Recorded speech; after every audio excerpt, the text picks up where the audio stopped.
Shalom Aleichem, meu irmão e minha irmã, como vão vocês? Que Hashem vos abençoe em nome de Yeshua. Hoje vamos falar da Parashá Vayakel, que significa e ajuntou. Ela vai de Êxodo 35, 1 até o 38, 20. Vamos começar pela Brit Hadashah, obviamente. Vamos lá para Hebreus 9, do 1 ao 11. Esses versos aqui, eles falam para a gente sobre o primeiro tabernáculo, né? E ele fala sobre um primeiro concerto onde haviam ordenanças de serviço e um santuário humano ou mundano. Então, ele vem comentando, o autor aos Hebreus, ele vem comentando aqui sobre o que estava ali dentro do tabernáculo. Ele fala sobre a menorá, a mesa, os pães da proposição, e depois ele vem falando que no lugar santíssimo, né, estava a arca do concerto, e onde estavam guardados ali o maná, a vara de Aharon e as tábuas dos 10 mandamentos, das 10 palavras. Então, e a gente vê que ele faz essa descrição com um objetivo, dizer assim, lá no tabernáculo, lá no deserto, havia um lugar para o Eterno habitar. Eu não sei se você já parou para pensar nisso, mas o Eterno, ele tem tanto amor pelo ser humano, que ele resolveu que ele viria habitar na terra. E ele fez o quê? Ele mandou construir um tabernáculo, uma tenda portátil para que ele pudesse vir e habitar entre nós. Essa situação, ela coloca por terra uma falácia, né? Uma mentira que se conta na internet, que diz que o Eterno nunca pediu para construir um santuário. E só a pessoa que é desinformada cai nisso. Porque é interessante, irmãos, porque as pessoas teriam o trabalho de negar aquilo que está na Bíblia? Porque por trás disso aqui tem um simbolismo muito poderoso. Porque quando ele fala sobre, por exemplo, no verso 5, Hebreus 9:5, ele fala assim, sobre esta arca estavam os querubins de glória que faziam sombra ao assento de majestade, das coisas das quais não é necessário falar em particular. O assento da glória, que é um trono onde o Senhor vinha para poder conversar com o Cohen Agadol. Agora você imagina que se existe, o Senhor tem um trono nos céus, e na terra tem o quê? A arca, que é considerada o trono dele. Mas voltando um pouquinho, por que será que as pessoas teriam o trabalho de negar a veracidade da palavra do Senhor? E eu faria uma segunda pergunta, quem são estas pessoas que estão agindo dessa forma?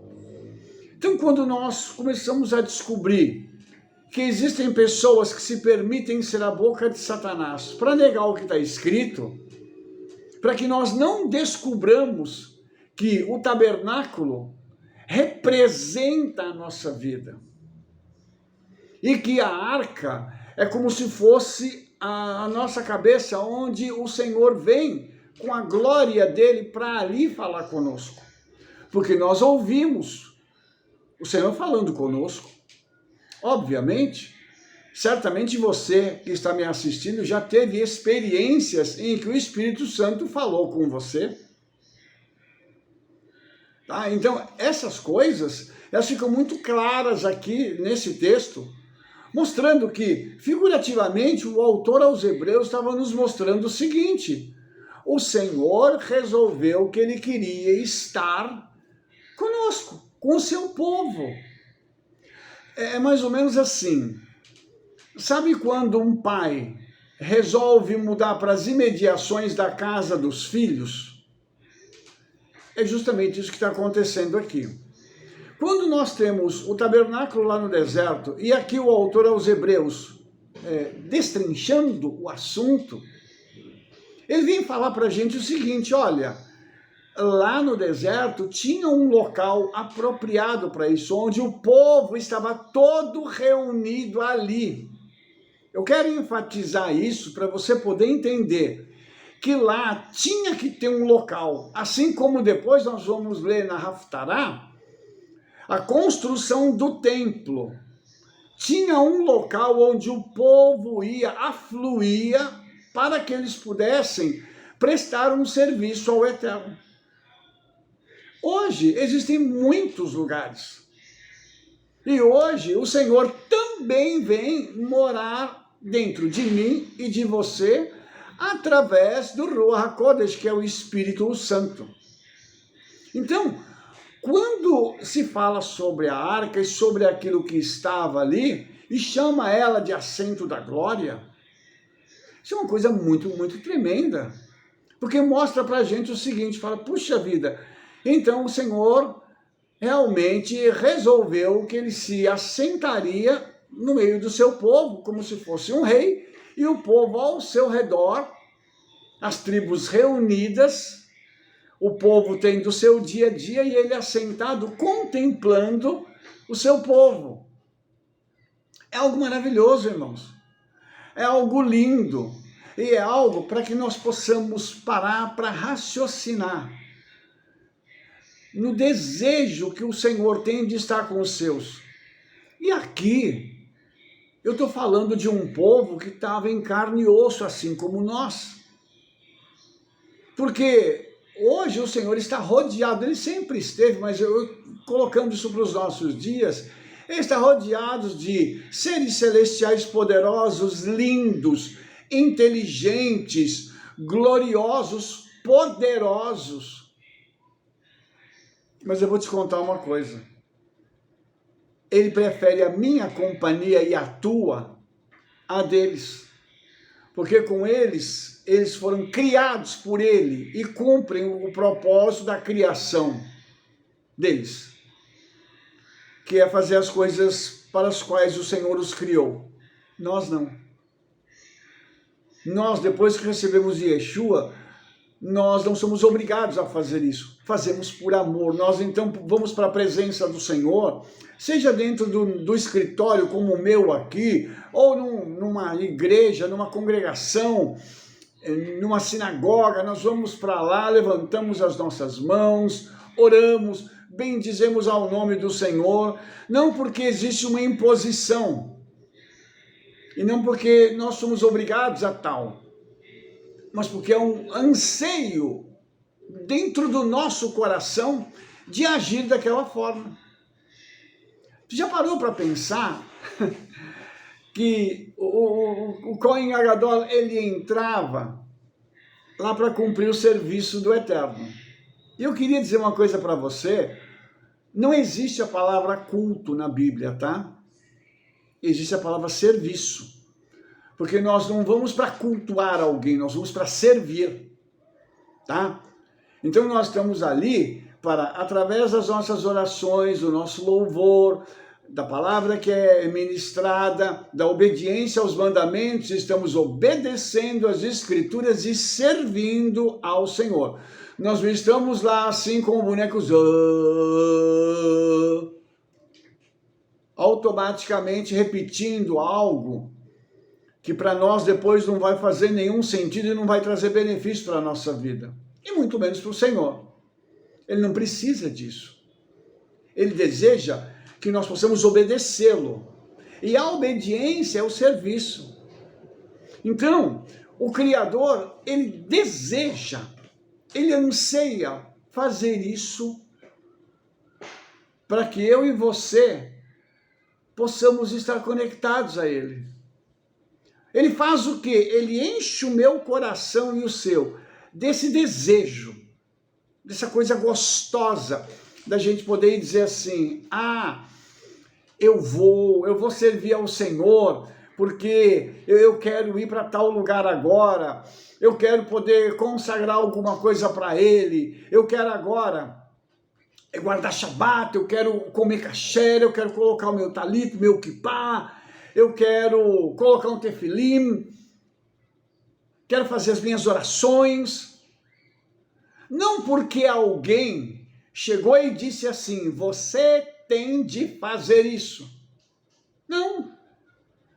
É porque o seu coração e o meu coração têm um anseio tão grande que isso começa a brotar. E naturalmente nós desejamos então andar em obediência gradativa. Um dia nós obedecemos um mandamento, nos aprimoramos nele. Aí vamos pular para mais um mandamento e mais outro. E assim sucessivamente. Vamos aprendendo as coisas na palavra. Vamos, através disso, fazendo uma outra coisa. Substituindo práticas antigas pelas práticas corretas, que vão nos conduzir até a eternidade. E isso é dia a dia. Não é algo imposto, mas é algo conquistado. O Espírito Santo vem e nos conquista. E é muito interessante porque lá no Kodesh HaKodashim, no Santo dos Santos, só entrava o sumo sacerdote uma vez por ano. E ele não entrava sem sangue, porque ele entrava com sangue para oferecer por si mesmo, para oferecer pelo povo. E aí isso dava a entender que aquele caminho para a eternidade, ele ainda não estava descoberto, ou seja, ainda haviam barreiras que precisavam ser quebradas, tá? Para que isso pudesse acontecer. O que precisou acontecer?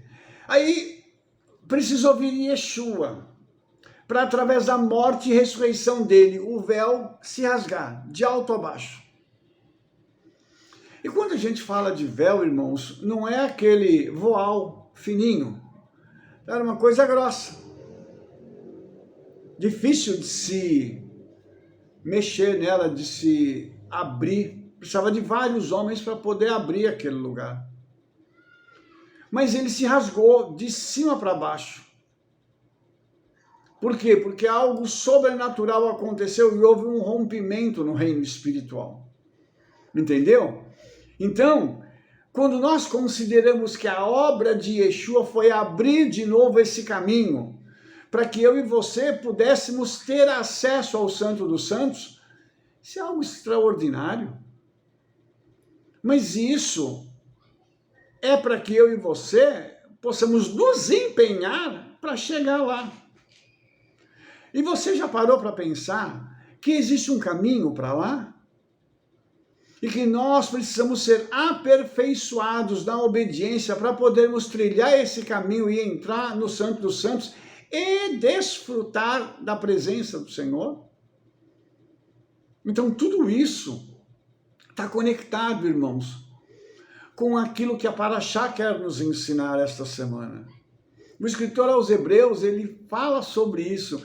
Ele fala que existe um tabernáculo maior e mais perfeito, não feito por mãos humanas, mas um tipo de edifício que é feitura dele.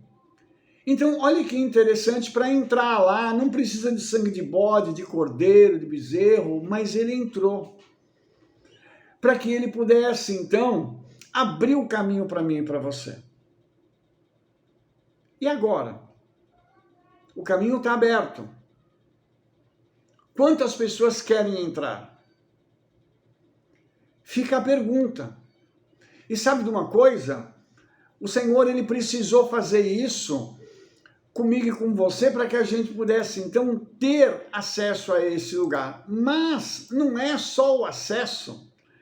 Tem uma outra coisa que a gente também tem e que a gente não se preocupa com isso, a gente não se toca para tudo isso. Nós estamos sendo trabalhados para que nós possamos entrar naquele lugar. Eu não falo só aqui, eu estou falando para a gente poder ir para a eternidade. Agora, olha só que interessante. Lá em 1 Reis 7, do 13 em diante, vai haver uma descrição do rei Salomão que ele chama Irão, lá de Tiro. E esse homem, ele vem para poder construir o templo, ajudar na construção do templo. E é interessante que ele foi para mexer com detalhes, que eram coisas muito importantes. Você já parou para pensar numa coisa? Que Yeshua, quando foi, ele deixou aqui conosco o Ruach HaKodesh, o Espírito Santo, para que o Espírito Santo possa, então, trabalhar nos detalhes da nossa vida e, trabalhando nos detalhes, ele possa nos preparar como um tabernáculo lindo e perfeito para o Senhor, como um templo onde ele pode vir e habitar. Você já parou para pensar que esse homem Irão, ele é uma figura do Ruach HaKodesh? E que ele tenha a habilidade necessária para fazer as coisas que precisam ser feitas? E ele mexia com tudo aquilo que era necessário para que a obra fosse feita. Então, aqui nós temos também essa figura que aponta para nós mesmos. E vem aquela questão: eu estou me deixando trabalhar pelo Espírito Santo? Essa é uma boa pergunta. Quantos de nós desejamos que o Espírito do Senhor trabalhe em nós? Porque uma das coisas, irmãos, que levou à morte dos judeus lá no deserto, e daqui a pouco a gente vai falar sobre isso, foi o pecado. Homens com o coração duro, a cerviz, né, dura, não curva, não quer se colocar numa postura diferenciada. Então, por isso, eles morreram. Você deve se lembrar que não tem registro na Torá de gente morrendo por causa de enfermidade, mas tem por causa de pecado. E por quê? Porque o pecado, eles estavam num ambiente de santidade. O pecado entrou ali e eles estavam debaixo da glória do Senhor. A única coisa capaz de romper o vínculo da vida era o pecado. Quando eles saíram do Egito, eles foram curados.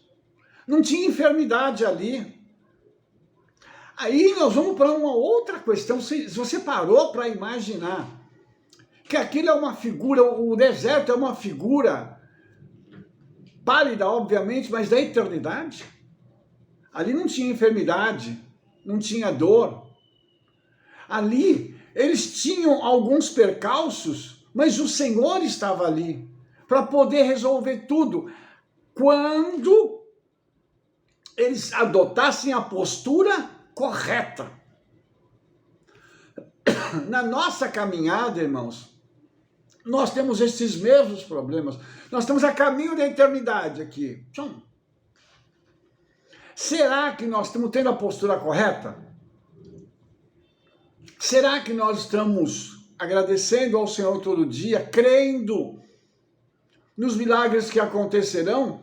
Ou nós estamos entrando no mesmo mover daquele povo lá no deserto, que veio do Egito já com o coração contaminado pelo pecado e não quis ser transformado, e começa a murmurar, e começa a reclamar, e começa a falar mal do líder, de Moshe.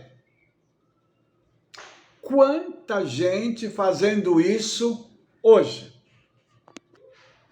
E eu tenho visto nas redes sociais algo que eu, sinceramente, eu nunca tinha visto. Pelo menos dessa forma, não. Pessoas batendo de frente com pastores e dizendo que não querem o pastor da igreja. Eles fundaram a igreja, a família fundou, fez tudo e agora o pessoal quer jogar todo mundo para fora. Independente do mérito, se ele errou ou não. Eu não estou me apegando a esse mérito, eu estou falando sobre ovelhas que se levantam para querer expulsar o líder. Isso é uma coisa séria, entendeu? Eu acho que se você está em algum lugar, você não está bem, conversa com o teu líder, pede para sair sem fazer qualquer lashon hará, maledicência, sem brigar com ninguém, sem xingar. Porque quando na Torá o povo se levantava contra Moshe e contra Aron, tinha uma contrapartida. Você sabe qual era a contrapartida? A morte. Sabe, eu fico imaginando as palavras de Yeshua.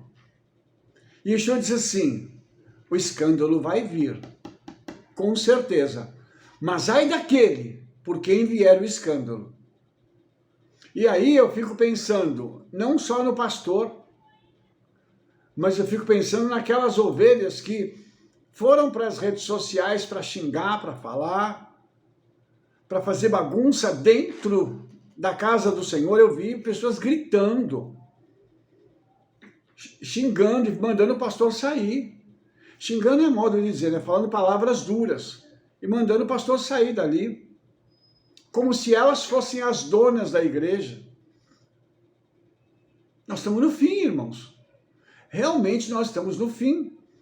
Então, quando aqui no livro de Hebreus, o escritor diz tudo aquilo,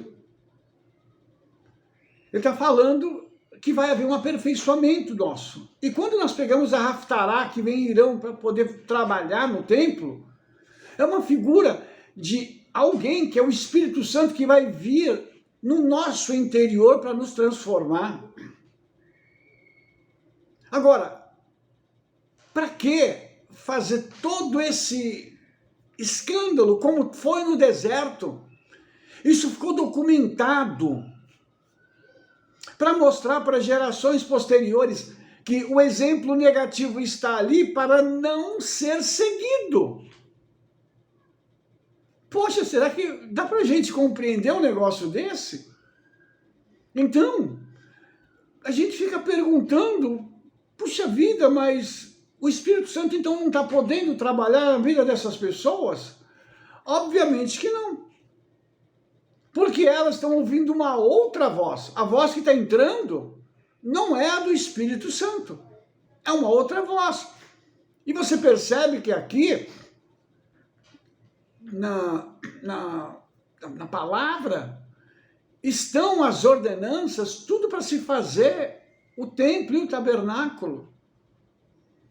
As pessoas entregaram o material, elas doaram o material, mas no meio desse pessoal tem sempre um povo que vai se levantar para não querer daquele jeito. Então, tudo isso mostra para a gente o seguinte, que a obra do Senhor, ela não é uma coisa fácil. E ser líder, misericórdia, se nós não tivermos um chamado para isso, a pessoa não resiste. E é muito interessante, agora eu vou dar um salto aqui para a gente vir para Paraxá, agora eu vou para Êxodo 35. A Torá começa essa Paraxá dizendo assim, então Moshe convocou toda a congregação dos filhos de Israel e disse-lhes, estas são as palavras que o Eterno ordenou que se cumprissem. Eu queria parar para mostrar uma coisa para você. Se você pegar a Torá, você vai perceber uma coisa muito interessante. Não são as palavras de Moshe, não são as palavras de Aharon, não são as palavras de fulano, beltrano ou cicrano. Mas o Senhor está falando através deles. E aqui, o Eterno falou com Moshe, Moshe vai repetir as palavras do Senhor. Eu vou usar um termo aqui, você vai me entender, ele vai ser o papagaio do Senhor. Então, quando alguém se levanta contra uma coisa dessa, contra uma determinação que está escrito na palavra, não está se levantando contra mim, contra você ou contra quem quer que seja, mas sim contra o Senhor. E aí, a congregação é convocada para ouvir Só que, quando a pessoa para ouvir, e eu estava agora há pouco escrevendo sobre isso, a palavra ouvir é do verbo shema, e essa palavra significa também obedecer. De novo vem a pergunta: o que adianta ouvir e não obedecer? Qual é o lucro de se ir para um local, para uma igreja, uma sinagoga, uma congregação, ouvir e não obedecer, e não querer assimilar, não querer ser transformado? Moshe está falando as palavras do Senhor para o povo. É o Senhor que está falando com o povo diretamente, através de Moshe. E você pode estar perguntando assim: ah, Rabino, por que o Senhor não fala direto? Porque a primeira vez que ele falou e eles estavam lá no Monte Sinai, morreu todo mundo. Depois ele teve que ressuscitar o povo. Está no Midrash, tá? Aí depois o povo chegou para Moshe e disse assim: Moshe, o Senhor fala com você e você fala conosco, que nós não queremos morrer. Você entendeu? Hoje, irmão, hoje, você imagina se o Espírito Santo falasse assim: eu vou abrir os céus para vocês e vocês vão ouvir Yeshua falando direto com vocês. O que iria acontecer? O povo fazendo todas essas coisas que está fazendo, o mundo nessa palhaçada toda, nessa balbúrdia. Morrer todo mundo? Já imaginou?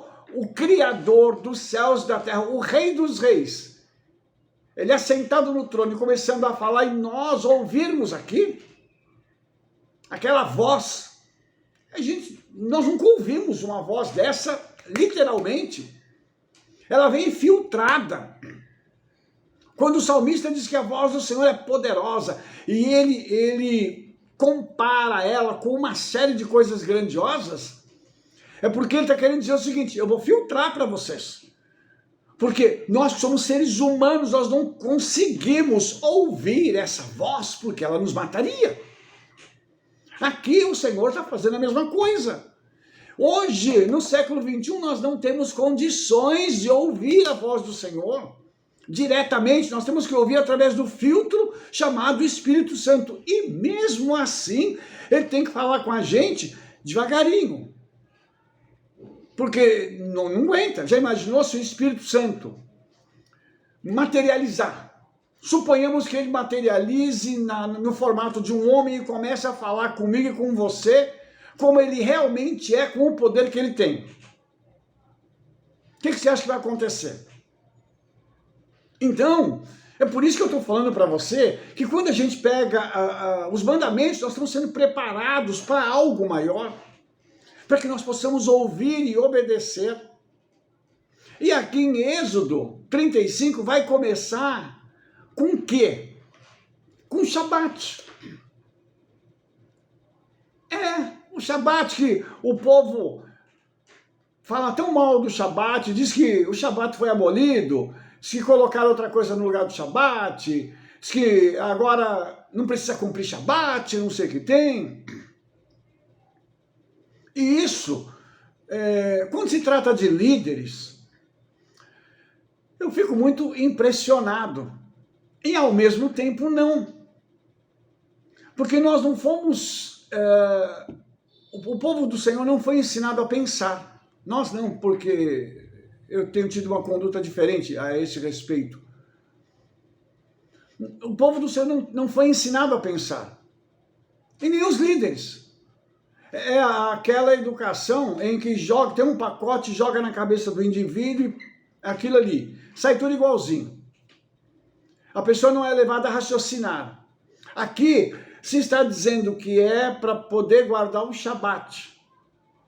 Por quê? Porque todo aquele que fizer algum trabalho nele vai morrer. Vai morrer porque espiritualmente está quebrando o mandamento que está ligado com a criação. Então, a pessoa que diz assim: o Shabat foi abolido, como eu já ouvi muitas vezes e ouço ainda hoje. Esse indivíduo está dizendo assim: o Criador Ele não tinha a capacidade de fazer com que essa palavra pudesse transitar pelos séculos e chegar no século XXI e ter validade hoje. Então, o Criador, ele é um incompetente. Isso, eu estou falando dessas pessoas, obviamente, que negam que o Shabat esteja válido. E não estou falando só de Shabat, eu estou falando de outras coisas que as pessoas estão invalidando hoje. Eles estão dizendo que o Criador não tinha essa capacidade de transitar pelos tempos para trazer o mandamento de lá até aqui. Você está vendo que loucura que é isso? Será que você parou para pensar nisso? Que o Shabat é um momento de nós pararmos tudo, para poder ficar por conta do Senhor. É um tempo para a gente poder estudar, orar, estar com a família. É um tempo da gente se desconectar das coisas que nos rodeiam 6 dias por semana. Você já parou para pensar nisso? Que quando lá no livro de Bereshit, no livro de Gênesis, diz que o Senhor fez os céus e a terra em 6 dias e no 7º descansou. Não é porque ele fica cansado, mas é porque ele estava dando o exemplo. Ele chamou Adam e falou assim: Adam, nós vamos fazer um negócio agora. Agora eu vou estar à tua disposição e você vai descansar para que você possa reabastecer, recarregar as suas baterias comigo. Amanhã, no 8º dia, que é o primeiro dia da semana, que é o domingo, que nós conhecemos, você começa a trabalhar. E aí, no próximo Shabat, a gente tem um outro encontro. É um ciclo que abre e fecha, abre e fecha. Você entendeu? E se é mandamento, eu não tenho que discutir mandamento. Mandamento não se discute, se obedece. E aí, quem não guarda o Shabat e diz que não é para guardar, morre. Morre espiritualmente. Aí eu dou razão para tudo que está acontecendo com as igrejas e tudo. Eu sou obrigado a dar razão. Por quê? Por conta disso. As quebras de mandamento estão produzindo tudo isso. E é um efeito em cascata. É uma cadeia de coisas que estão acontecendo, explodindo. E isso está provocando um mal-estar cada vez maior. Está ficando cada vez mais difícil pregar a palavra. Porque aqueles que obedecem, aqueles que querem fazer tudo certinho, estão sendo ofuscados e até confundidos com os outros, que são desobedientes. Tem aquele ditado que diz que os bons pagam pelos maus. Está aí a verdade. Tudo isso por conta de interpretações erradas lá atrás do passado. Porque eu vou falar mais uma vez algo que eu já disse em outros vídeos. Na minha opinião, um dos maiores pecados do cristianismo é que nunca eu ouvi um líder chegando e dizendo assim: olha, eu queria que o senhor que é rabino pudesse me ajudar a entender a Bíblia, porque ela foi dada para vocês, judeus, e não para nós. Na minha opinião, esse é o maior pecado da igreja. As pessoas acham que elas podem interpretar a Bíblia a seu bel prazer. Ah, não, eu tive uma revelação. 99% das vezes, essa revelação está errada. Os irmãos entendem onde eu quero chegar? Então, tudo isso aqui, irmãos, está dentro desse escopo do tabernáculo. Mostrando para a gente agora que vai haver um momento aqui em que eles agora vão receber a orientação para entregar as ofertas. Porque já havia sido falado sobre isso. Então todo mundo foi lá, se preparou, e Moshe agora vai repetir isso, dizendo assim: tomai do que tens uma oferta para o Eterno. Deixa eu só fazer um parêntese aqui rapidinho. Irmãos, o Eterno não precisa de ouro, prata, pedras preciosas, mas o tabernáculo na terra precisava. E isso não está sendo dado para glorificar o homem, mas para o Senhor. Por isso está escrito isso aqui, tá? Ele começa: cada um cujo coração é voluntariamente disposto atrará por oferta alçada ao Eterno. Então, essa questão aqui é uma terumá. E a palavra terumá vem do verbo rum, em hebraico, que significa elevar. Quem dá uma oferta aqui, para a casa do Senhor, a sua vida é elevada, financeiramente e espiritualmente. Então, você vai perceber que o que ele pede aqui é só coisa fina. É ouro, prata, cobre, azul, púrpura, carmesim, linho fino, pelos de cabras, pele de cardeiros tingidas de vermelho, pele de texugo, madeira de acácia, azeite para iluminar, especiarias para o azeite da unção e para o incenso aromático, e pedras de ônix e pedras de engaste para o éfode e para o peitoral. Agora, onde é que eles vão arrumar isso no deserto? Isso veio da onde? Dos egípcios que foram saqueados. Eles deram isso tudo para os israelitas, para os judeus, e os judeus agora vão dar de oferta para o Senhor. Então, aqui nós temos um outro princípio, que quando é para dar as coisas para a casa do Senhor, tem que ser o melhor. Não dá para aquele móvel, aquela coisa que você tem na sua casa, falar assim: isso aqui não presta mais para mim, vou levar para a igreja. Misericórdia, né? Não leva não. Não faça isso. Então aqui nós temos, irmãos, um princípio que ele vem respaldado pela Brit Hadashah, lá em Lucas 6,38, dizendo assim: dai e dar-se-vos-á boa medida, recalcada, sacudida e transbordante. Vos deitarão no vosso regaço, porque com a mesma medida em que medirdes, também vos medirão de novo. Olha só. Então tudo isso aqui está mostrando o seguinte, que existem pessoas que são restauradas. Aqui não era para todo mundo dar não, irmãos. É só o povo que o Espírito Santo movesse o coração. Porque tem gente que não quer receber e não pode receber bênção financeira. Então o coração fecha. Mas aqueles que o Espírito Santo move, aí a coisa explode financeiramente. Aí você vai me falar assim: como assim, Rabino? Tem gente que não pode receber? Não, não pode. E o Senhor tem uns que ele não dá mesmo até que a pessoa esteja preparada. Eu já vivi essa realidade de ver pessoas na congregação que nós começamos a orar, clamar. O Senhor não deu, e teve uma hora que o Senhor falou assim: tá bom, vou dar. E deu. O Senhor deu por a nossa insistência e a pessoa foi estragada.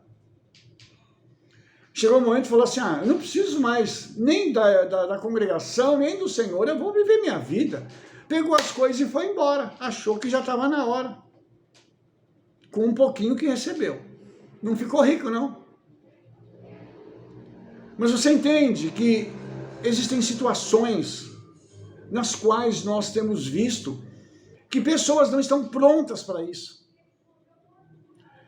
Eu vou falar uma coisa para você que é muito séria. O povo do Senhor era para ser um povo rico, mas não é. Porque é um povo que não está pronto para a riqueza. Nem a riqueza espiritual nós estamos prontos. Existem poucos que são ricos de verdade espiritualmente. Que são pessoas que abrem a boca e o seu conhecimento, a sua unção, a sua parte espiritual é muito densa. Isso não é para todo mundo não, irmãos. E por quê? Novamente, porque não tem gente preparada para isso. O Senhor dando pouco, já tem gente arrogante. Você entendeu como que a coisa é? Isso é difícil, irmãos. São conceitos que eu estou trazendo aqui para a gente poder perceber o quanto nós precisamos nos entregar ao Espírito Santo e falar assim: trabalha, arranca o lixo do meu coração, arranca as coisas que estão dentro do meu ser e que atrapalham a minha comunhão contigo e com o Yeshua e com o Pai. Arranca o Espírito Santo. Me transforma na pessoa que você desejou que eu seja. É uma oração difícil de se fazer também. Tem esse detalhe. Porque quando eu digo isso para o Senhor, eu estou dizendo o seguinte: eu sou como uma construção velha. Você pode vir com um guindaste e destruir tudo. Eu corro o risco de, sabe, não ser destruído de morto, mas eu digo assim, de coisas dentro da minha vida, passar uma avalanche para poder destruir conceitos, situações, coisas no passado que ficaram para trás e que eu não abro mão, eu não largo aquela coisa. Tem o chamado pecado de estimação. Tudo isso ele vai mexer. Entendeu? Ah, para quê? Até para a pessoa conseguir cumprir Shabat. Para entrar na cabeça dela que Shabat é mandamento. Que Shabat não é uma coisa opcional. Que servir ao Senhor, fazer as coisas que estão escritas, não é uma coisa assim, se der vontade eu vou fazer. Não, é dia a dia. Mas para acontecer isso aqui, precisa, primeiro, da minha disponibilidade, eu falar para o Espírito Santo assim, vem e trabalha. Segundo, é o tempo que eu vou levar para assimilar isso, porque o Espírito Santo vai falar comigo, mas isso tem que entrar e ir para o meu coração. Para que eu possa, então, através disso, começar uma transformação. E abrir mão é perdoar. É começar a ter o fruto do Espírito, e entre eles um negócio chamado domínio próprio. Sabe? A gente começar a ter falar assim, puxa vida, eu preciso ser trabalhado nisso, naquilo, é começar a fechar a língua, não falar besteira, é procurar pessoas certas para se andar, não andar com qualquer pessoa. Tudo isso faz parte de uma reconstrução, de uma restauração. Porém, a restauração só se dará lugar quando nós estivermos aptos para isso, prontos para sermos restaurados. E aí, irmãos, de novo, a gente fica pensando no seguinte, será que vai dar tempo dessa restauração acontecer? Porque Yeshua está vindo já. Será que haverá tempo dessa mudança? E se não houver, o que vai acontecer com essas pessoas? Essas são perguntas muito boas, mas eu não tenho essas respostas. Infelizmente, eu não posso te ajudar com isso. Mas o que eu posso dizer é o seguinte, é que quando o tabernáculo foi construído, houveram atos de liberalidade nas ofertas. Aqui em Êxodo 35:10 está escrito assim, e venham todos os sábios de coração entre vós, e façam tudo que o Eterno vos tem mandado. Então as pessoas se apresentaram para ajudar na construção do tabernáculo. Cada um que tinha um ofício que podia ser útil para o tabernáculo se apresentou para poder ajudar. Novamente, isso aqui é uma outra coisa interessante. Eles quiseram doar o seu tempo e as suas habilidades para fazer com que o tabernáculo fosse preparado para depois ele ser erigido e depois inaugurado. Então aqui as pessoas estão chegando, porque vão precisar vir as ofertas, vão ter que depois fazer uma separação de todo o material, e estas pessoas aqui vão ouvir as instruções que Moshe ouviu no céu, passou para Beit Salel, que é o administrador disso tudo aí, e a Holiav junto com ele, e eles vão então falar com as pessoas, cada um, o que tem que fazer e como eles têm que fazer. A Torá não diz, mas eu acredito que ele deve ter, de alguma forma, feito um croquis, um esboço, para chegar e dizer para eles, olha, tem que fazer isso, tem que fazer assim, assim, assim. Você deve se lembrar que lá não tinha um prego, um martelo, não tinha nada disso. Tudo era feito e as partes eram encaixadas umas nas outras. Era como se fosse um joguinho, um Lego, vamos dizer assim, tudo encaixadinho, tudo bonitinho, não fazia barulho para montar, barulho para desmontar, não tinha aquela loucura, sumiu um prego aqui, porque cadê o martelo? Nada disso acontecia. Você imagina como eles estavam viajando a caminho de Canaã? O tabernáculo seria montado e desmontado regularmente até que eles chegassem em Israel. E como eles fariam isso se fosse difícil de montar e desmontar? Você entendeu? Que o Senhor já deu uma estratégia para que eles fizessem isso. Isso veio do céu para que eles pudessem, então, fazer tudo encaixado, tudo certinho. A arca, por exemplo, ela teria que ser coberta. Alguém tinha que entrar de costas, cobrir a arca para que depois os outros sacerdotes viessem e pudessem pegar a arca para ela poder ser carregada. Cada um dos objetos era envolvido, era carregado. Você parou para imaginar o trabalho que isso dá? E essas pessoas que iam cuidar do tabernáculo, elas foram separadas só para isso. O povo ia cuidar do seu dia a dia. E eles iam cuidar disso aí, das coisas do Senhor. Então aqui tem um outro princípio, tá? Que quando o tabernáculo estivesse pronto, haveria um grupo de pessoas que já tinham sido preparadas, treinadas para isso. Que eram os sacerdotes e os levitas. Eles já tinham recebido o treinamento e a instrução para isso. Então depois, quando o tabernáculo ia ser inaugurado, eles vão passar 7 dias trabalhando nisso para poder treinar e fazer a inauguração. Então tudo isso, irmãos, diz respeito à minha vida e à sua. Nós precisamos de uma preparação, nós precisamos ser ensinados a servir ao Senhor. Nós precisamos de pessoas mais experientes, com conhecimento que possam nos explicar, para que nós tenhamos condições de cumprir os mandamentos de forma correta. E de novo aqui tem um detalhe. Quando a gente tem aluno, e eu sempre tive alunos, eu descobri algo que é muito interessante. Existem pelo menos 2 tipos de aluno. O aluno que está interessado em aprender e o aluno que acha que já sabe alguma coisa e vai ali para contestar. Eu tive muitos destes. Muitos que bateram de frente comigo em várias ocasiões. As salas de aula, nos seminários onde eu dei aula, eu tive alunos que bateram de frente comigo. E quando eu pegava a Bíblia e mostrava a realidade, mas a sua interpretação está errada. Ele era aluno. O que aconteceu aqui no deserto. Pessoas bateram de frente com Moshe, dizendo, Moshe, você está errado.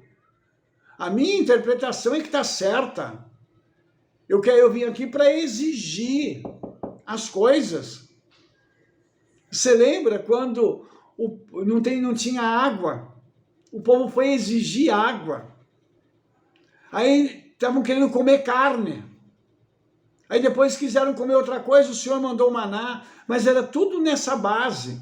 Moshe, você não está vendo que nós temos necessidade? A forma como as pessoas abordam é muito interessante, mostra o caráter delas. Aqui tem gente se oferecendo humildemente para trabalhar. Aqui pessoas estão se voluntariando para trabalhar. E para depois que o tabernáculo fizesse pronto, ela pudesse olhar e falar assim, uau! Tem o meu trabalho ali, ó, eu fiz aquele negócio ali, o outro chegou e falou, eu ajudei aqui, ó, e tal. Isso fora da recompensa celestial que essa pessoa certamente recebeu ao morrer. Porque ele ajudou a executar uma das obras mais lindas que já tiveram sobre a face da terra, que foi o tabernáculo. Quando eu estou falando, irmãos, mais lindas, é porque eu digo o seguinte, que abrigou a presença do Eterno. Porque pode falar de monumentos aí pelo mundo, mas nenhum deles abriga a glória do Eterno. Qual é a beleza deles? Uma beleza mundana? Pessoas que acham que é bonito e começam a influenciar outros a terem a mesma opinião? É isso? Agora, o local onde a presença do Senhor, a glória dele está ali, isso não tem preço. Então, é dentro disso que nós queremos que você pare para pensar um pouco na paraxá desta semana, de que tudo isso ia ser feito para que pudesse ouvir haver um serviço sacerdotal, até as vestes, elas seriam para administrar o sacerdócio, eles não poderiam ir com a roupa deles. Foram confeccionadas vestes especiais de linho cru. E o linho, ele é um símbolo da justiça dos santos. O camarada não devia ser só santo, tinha que ser justo também. Você entende? Que a justiça e a santidade estão andando juntas? Então tudo isso, irmãos, tem lugar aqui, no tabernáculo. E aqui, mais uma vez, nós temos essa figura tão maravilhosa que as instruções foram dadas. Eu falei para você que Moshe ia dizer o que o Senhor tinha dito e ele ia repassar a informação. Ele deu as instruções. E aí, Êxodo 35, do 20 ao 21, diz assim: Então, toda a congregação dos filhos de Israel saiu da presença de Moshe. Ele estava falando para uma audiência muito grande. Não se sabe aqui quantas pessoas estavam ali enquanto ele fazia esse discurso e falava sobre isso. Diz assim: e veio todo homem a quem o seu coração moveu, veja que não foi todo mundo, e todo aquele cujo espírito voluntariamente o excitou, e trouxeram a oferta alçada a ter o mal eterno, para toda a obra da tenda da congregação, e para todo o seu serviço, e para as vestes santas.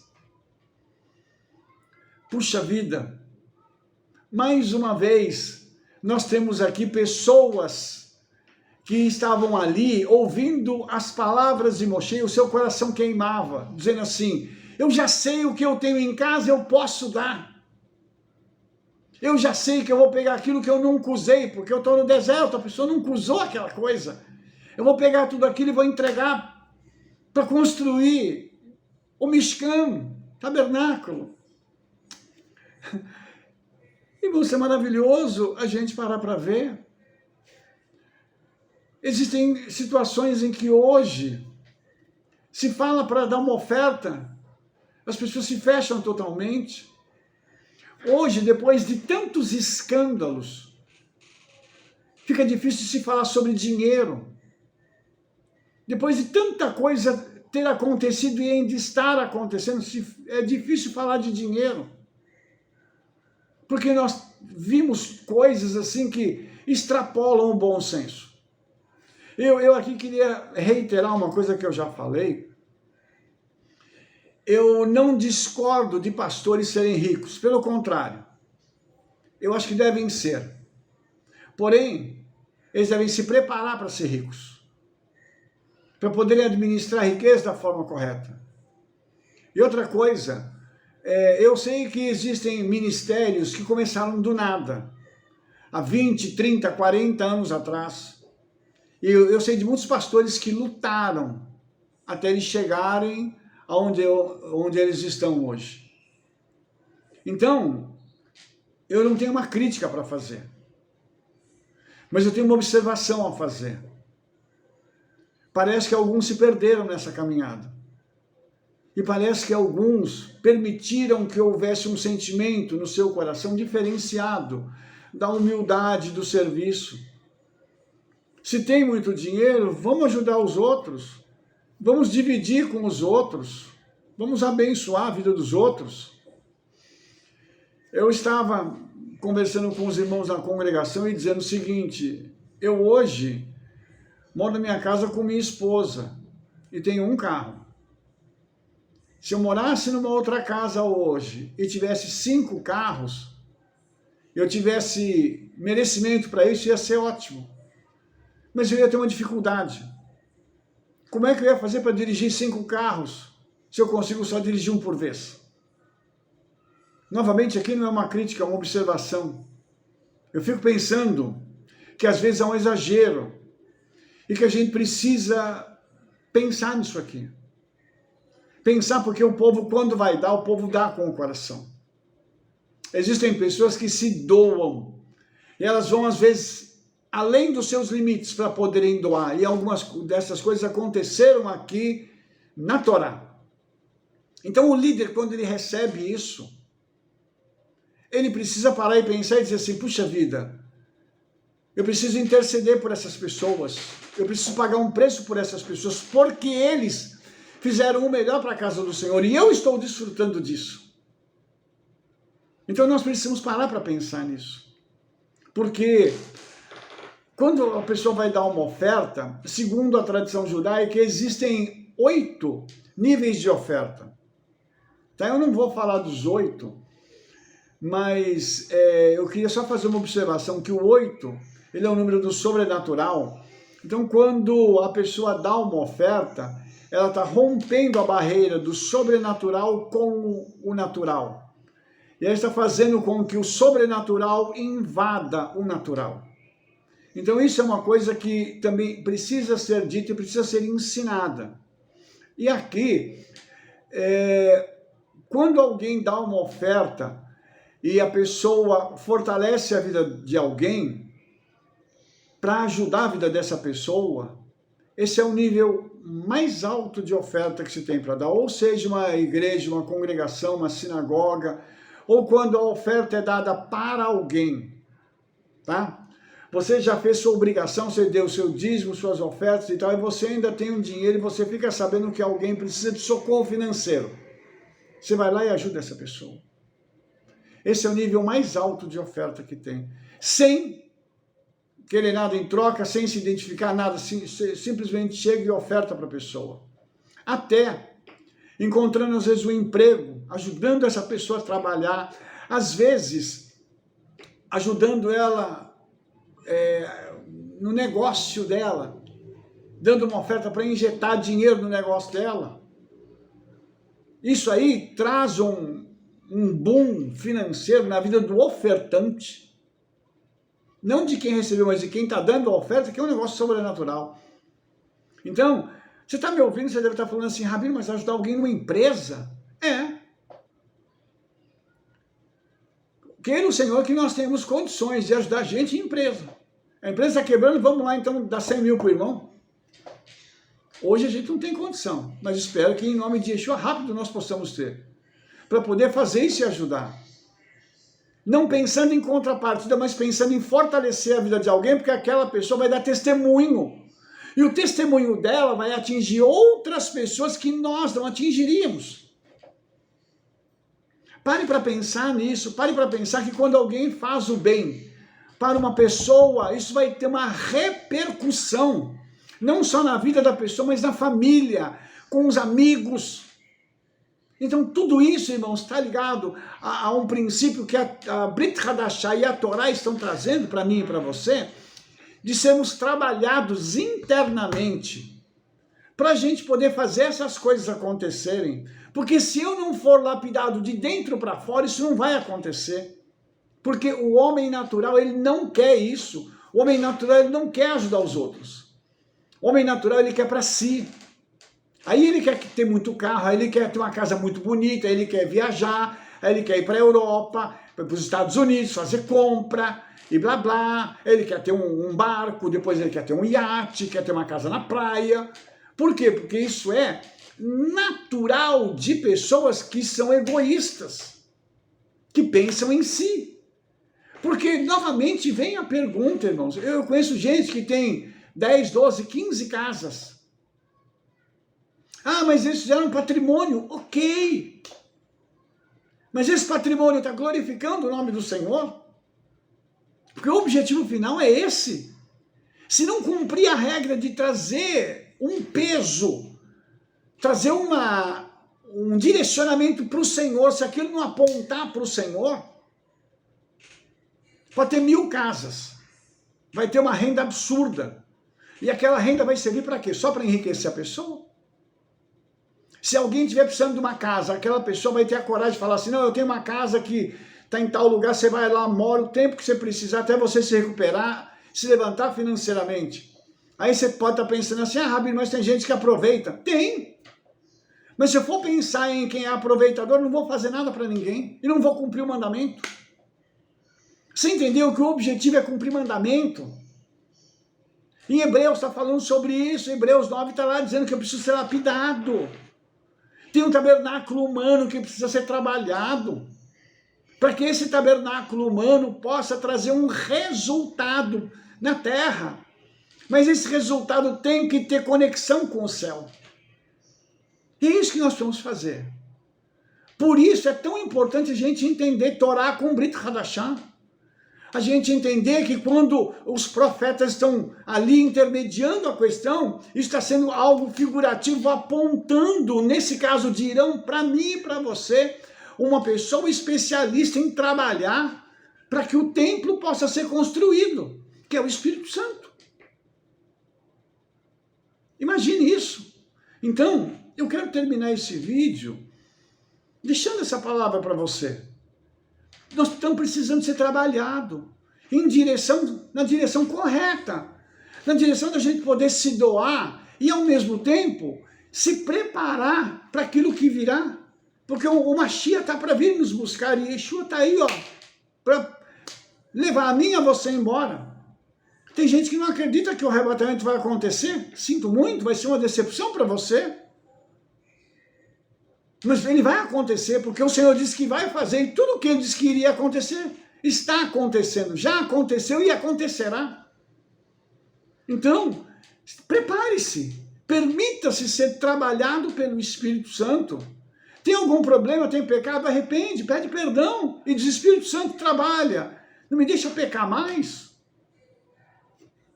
Simples assim, ok? Espero que você tenha recebido essa palavra no seu coração, que o Eterno possa te abençoar. Nós estaremos nos vendo no nosso próximo vídeo. Se você gostou desse vídeo, dê um like aí, favorite, clique no sininho para receber todas as nossas recomendações e mande esse vídeo para os seus conhecidos aí para serem transformados em nome de Yeshua. Um forte abraço, Shalom, Shalom, Shavuot Tov, Toda Rabá.